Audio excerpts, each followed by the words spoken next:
जिस मां ने अपने बेटे को जिंदगी भर सिर्फ एक चीज दी थी, भरोसा, उसी मां का आखिरी मैसेज पढ़कर बेटा रातों रात घर लौट आया। लेकिन घर पहुंचकर उसने जो देखा, उसके पैरों तले जमीन खिसक गई। और सबसे बड़ा सवाल यह था, मां ने आखिर ऐसा क्या लिख दिया था? यह कहानी शुरू होती है उस दिन से जब एक लड़का अपनी मां से किया हुआ वादा पूरा करने निकला था। एक छोटे से शहर में आरव अपनी मां के साथ रहता था। घर छोटा था, पैसे कम थे, लेकिन मां के चेहरे की मुस्कान हमेशा बड़ी थी। आरव की बस एक ही ख्वाहिश थी, एक दिन मैं अपनी मां को सारी खुशियां दूंगा। एक रात आरव अपनी मां के पास बैठा था। आरव, मां, एक दिन मैं आपको इस छोटे से घर से निकालकर बहुत बड़े घर में रखूंगा। मां मुस्कुराई। उसने आरव के सिर पर हाथ रखा और कहा, मां, बेटा, मुझे बड़ा घर नहीं चाहिए, मुझे बस इतना चाहिए कि तू कभी हार मत मानना। आरव हंसते हुए बोला, आरव, आपका बेटा हारना जानता ही नहीं। लेकिन उसे क्या पता था कि आने वाला वक्त उसकी इस बात का इम्तिहान लेने वाला था। कुछ दिन बाद आरव को दूसरे शहर में नौकरी का एक मौका मिला। मौका बड़ा था, लेकिन उसके लिए उसे अपनी मां को छोड़कर जाना पड़ता। आरव जाने लगा तो मां दरवाजे पर खड़ी रही। मां, बेटा, अपना ख्याल रखना। आरव ने पीछे मुड़कर देखा। आरव, मां, बस कुछ समय की बात है, फिर मैं आपको अपने साथ ले जाऊंगा। मां ने मुस्कुराकर सिर हिला दिया। आरव चला गया।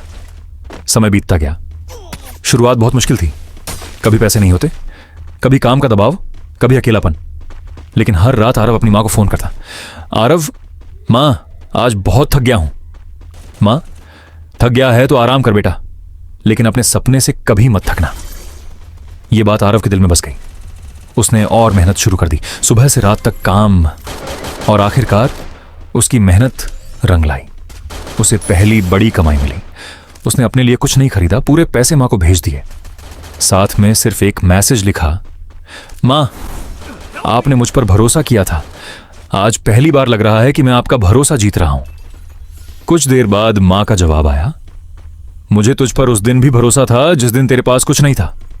आरव की आंखें नम हो गईं, लेकिन उसी रात उसके फोन पर मां का एक और मैसेज आया। इस बार सिर्फ 4 शब्द थे, बेटा, घर आ जा। आरव घबरा गया।